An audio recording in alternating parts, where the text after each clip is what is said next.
My name is Lawrence Quintana. I'm from here in Las Vegas. My family originates from Manuelitas in the Rosiada area. My dad's name is Ernest Quintana, and my mom, her name was Marguerite Bell. I'll talk about a little bit of the history with that because it's very important to who I am. I'm the chairman of the Citizens Committee for Historic Preservation, which has been in existence. It's a non-for-profit which has been in existence for 46 years. And the reason why this organization has been in here is to preserve the heritage and culture of the people that live in Las Vegas. And I think that a lot of people, when they say preservation, they think that we are a bricks and mortar type of organization. No, we're a educational organization that teaches about the preservation of heritage and culture. And I think that buildings are a point of view of that culture and heritage that takes place within Las Vegas, but it's only a spectrum of time. You know, a lot of times we look at history as that it's very isolated. When we talk about Santa Fe Trail, the Santa Fe Trail was only a small part of the history of this Las Vegas. When we talk about people who settled here, it's linear. It goes from the people who settled here, grew crops here, about the Indians here, existed here, and a lot of them migrated away because of different reasons that took place here. So we're here to tell those stories. And history is not really about talking about specific points of time. It's about a continuum of time. And I think that's important because when I talk about my family, you know, how they came to being here and how they continue to be here, there's an evolution that takes place in culture. But that looking back is where we know where we came from. And I think that's important. I do want to talk a little bit about where I come from. My dad, who was a past president or past chairman here, he served on this board for 15 years, and he is very attuned to culture.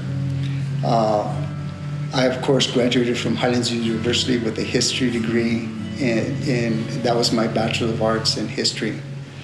And I did two types of history. One, I talked about World War II and what took place there, but I also talk about local history. I look at the penitentes. I looked at all the different things that went on in this area that reflect who the people are here. I'll give you an example. My dad went and had an Ancestry.com test done, and he found out that he was 38% Hispanic, and he always, Native American. He wondered how that came to being because he never knew that he had an ancestor that was Native American. So we went and did research, and he had a lot of people doing research on that, and he found out that his great-grandfather was full-blooded Navajo, adopted into the Quintana family. And so his name was Juan Antonio Quintana, and he was actually came from Santa Cruz. And a lot of our relatives came over from Santa Cruz, crossed over the mountain, and started raising families in Rosiada in that area. Same with Mora. A lot of people came from Taos and the other side of the mountain and ended up in Mora County. So both the Mora land grant and the biggest land grant, a lot of people came from Santa Cruz because they were becoming overcrowded. The Hispanics had been there for 400 years, and that overcrowded need to children to find their own way, they came over this way. And so my dad finds out that he's full-blooded, and he starts to realize that a lot of his intuition and some of his things that he did were very accustomed to the Native American, how he grew crops, how he did different things. Started to talk about his learning and how he did that. And so those are things that we just recently found out. But my dad, he was doing art that had a lot of Native American themes in it. And he did a lot of carving and different things that had those things. But, it just amazed him that that was going on. So that's why history and culture are very important, that we find out where we came from. And a lot of people come back to this organization to find out, where did my family live? Who was my family? And they know a name, but they don't know specifics. And we go do research and we reach out to them and say, well, your family originates here and this is who they were. So I just had my family tree done, and it goes back to 1598 here in New Mexico. And I had Henrietta Martinez Christmas do my family history. And she's also a Martinez, and we also find out that we're related. So, you start looking at these type of things and you find out where your relations connect. And so earlier this year, I went and looked up at a house in Mora, and there was a Martinez there that his name was Nicholas Martinez. And I start talking to him, and he hands me his family tree. And I go back and I connect, look at my family tree, and 6 generations later, we had the same family. So we understand that we come from the similar things. But his family originated from Ciala. My dad was familiar with his family, and you have another connection. So that's what this organization does. It reconnects us to history and who we are and the families that we have here. And a lot of those times, it's just by circumstance that we find those things out. So those are the interesting things here. I do a lot of research. I get phone calls from people in Missouri and different things, and it says, my dad was a sheriff there. And so I go back and start looking. Just recently, I finished reading a version of Vicente Silva. There's 2 versions. One's from the original Cerevaca family, who their family was a judge that actually oversaw that case. And then you have the McGrath version. And I really looked at both versions, and while reading that, I see that Vicente Silva adopted Emma, who was a girl who was orphaned, and she had blue eyes and light hair, colored hair. Well, I started researching further, and her granddaughter's alive.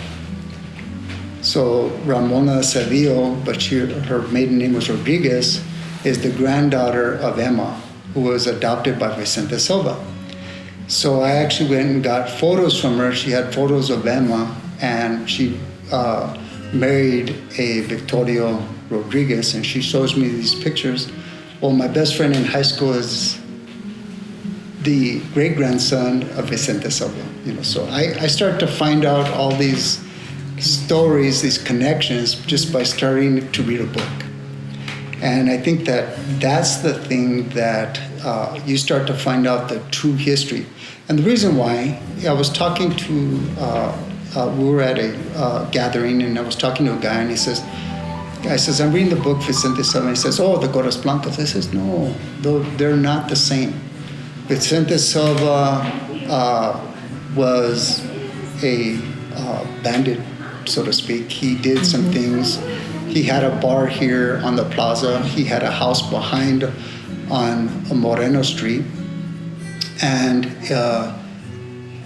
you start to, the Palms Bar is where his bar was located.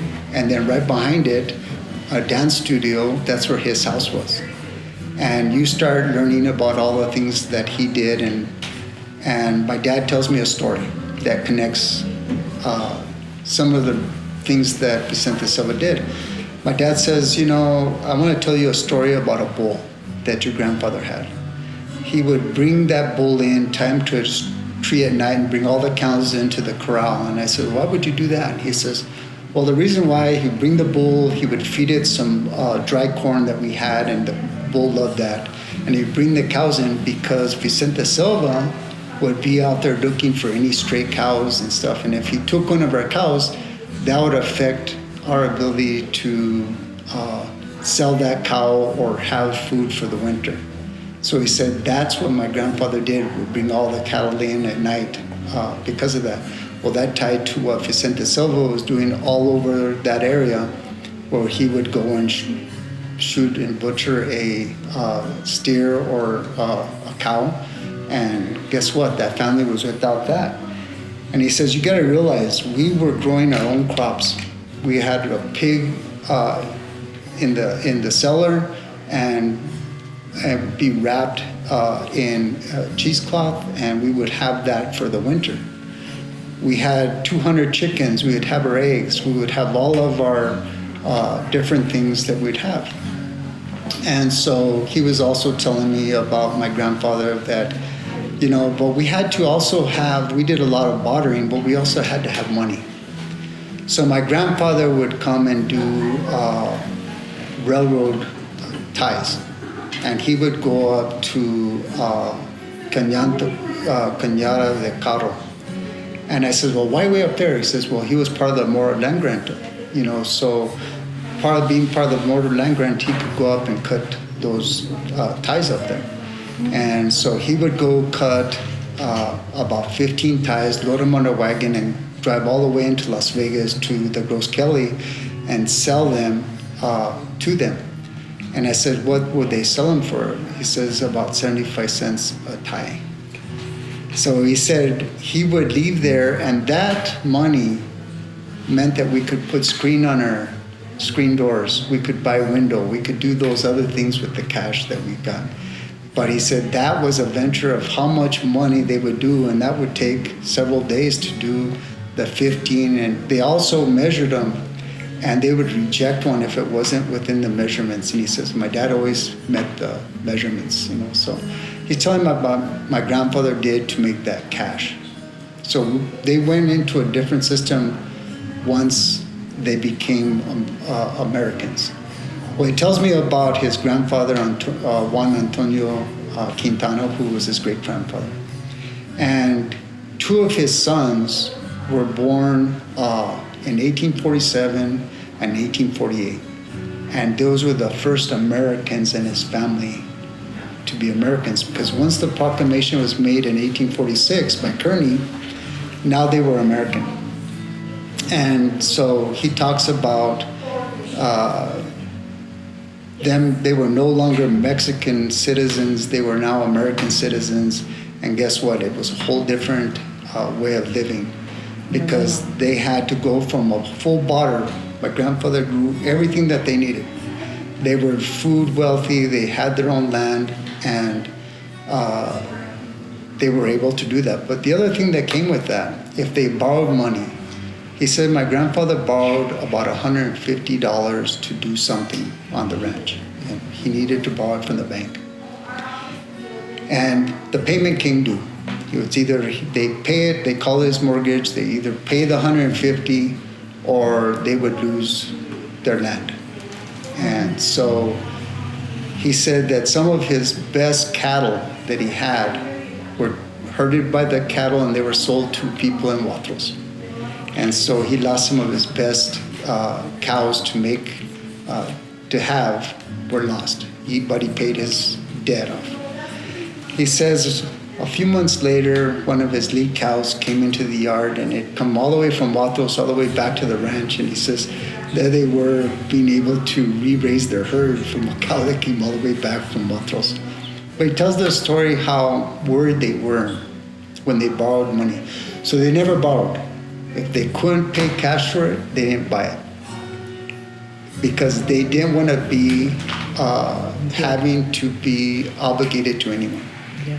So those are the type of values that they had, when they sold timber, it was to have that cash to buy the unique things that they couldn't barter for, and that's where they would go in and buy clothes or go do things that they did. So that's why they did those extracurricular, the railroad ties, the wood, the vigas, all those other things were to raise a little bit. And that was all from resources off their land.